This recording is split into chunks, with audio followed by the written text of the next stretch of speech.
I hadn't been back to the house in almost 3 years. Easter felt like a safe reason. Neutral. Nobody could accuse you of showing up for anything except brunch and polite conversation. My cousin Lee had texted me the invitation with a smiley face, as if nothing had changed. But houses remember things. The same long dining table was stretched across the sunroom. Pastel napkins. Deviled eggs arranged like they were on display. My aunt had brought out the fancy plates that only appeared on holidays or when someone wanted to prove a point. I stood in the doorway for a moment before anyone noticed. When they did, it wasn't dramatic. Just a few heads turning. A quick pause in the conversation. My Aunt Marlene looked at me first. Her eyes moved slowly, deliberately, from my shoes up to my face. She gave a thin smile. "This table's for family only." The room didn't explode. No one gasped. No one told her to stop. My mom sat 2 seats down from her with a glass of orange mimosa. She didn't look surprised. She took a small sip, like she'd heard the line before. Then she said, without raising her voice, "You made your choice when you moved out." The sentence landed softly. That was the worst part, like a rule everyone had quietly agreed to. For a second, I thought about explaining. About reminding them why I'd moved. About the hospital bills. The late nights, the meetings none of them had attended. All the things that had happened after Dad died. But none of that would have mattered, because the table had already decided who I was. So I smiled. Not a big one. Just enough to make it polite. I nodded once, turned around, and walked back through the front hallway. No one stopped me. The door closed behind me with a soft click. Outside, the air still smelled like spring rain.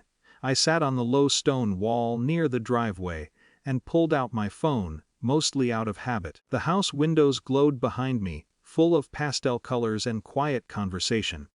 I could almost picture the scene inside. Forks clinking, someone refilling coffee.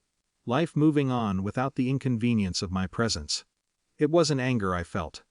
Mostly just a strange calm. Because the moment had clarified something. For years, I had told myself the family arrangement was complicated but fair. That if I kept handling the details, eventually everyone would understand. But families don't always see the invisible parts, especially when those parts make their lives easier. 2. About 15 minutes later, the front door opened. I heard it before I turned. Leah stepped out first. She wrapped her cardigan tighter around herself and looked down the driveway until she saw me sitting on the wall. "You left," she said quietly. I shrugged a little.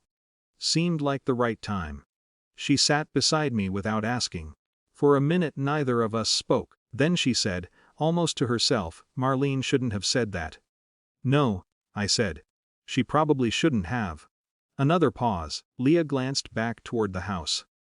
"They're asking questions inside." That made me look up. "What kind of questions?" She hesitated. "About the trust." I exhaled slowly.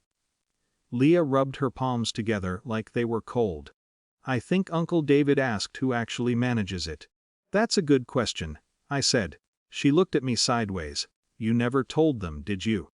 "Not directly." Inside the house, another door opened. This time it was Leah's husband, Mark. He stepped outside, spotted us, and walked over with the careful expression of someone who'd just realized a conversation had been missing a key piece. "They're realizing something," he said. Leah raised an eyebrow. "Realizing what?" Mark looked at me before answering. "That the house renovations, the property taxes, the investment account tied to the will." He let the sentence hang. Then he said quietly, "That it's all connected to the same funding source." Leah blinked. "Wait." Mark nodded toward me. "And that source isn't Grandpa's estate." The silence that followed wasn't dramatic. Just heavy. Another 5 minutes passed. Then the door opened again. This time 2 more relatives stepped outside. Then another, no shouting, no confrontation.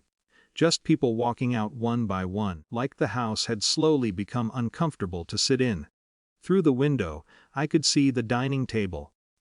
Half the chairs were empty now. Inside, my Aunt Marlene stood near the counter, talking to my mom in quick, tight sentences. Someone else had pulled out documents from the desk in the study, papers I'd signed years ago. Lee watched the scene quietly. "So," she said slowly, "if you step away, the funding structure dissolves," I said, "and the will doesn't hold the same value." She looked back toward the house again. Dessert plates were being set out, but no one seemed interested in sitting down. The brunch had lost its center, not because of an argument, but because of a realization. 2. Eventually my mom came outside.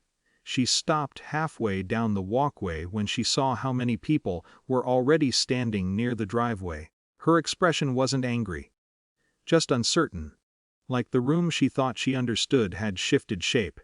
She looked at me. I stood up from the stone wall. For a second it seemed like she might say something, explain something, but the words didn't come. So we just stood there, the house behind her quiet and half empty. And for the first time in a long while I realized something simple. I didn't need a seat at that table anymore.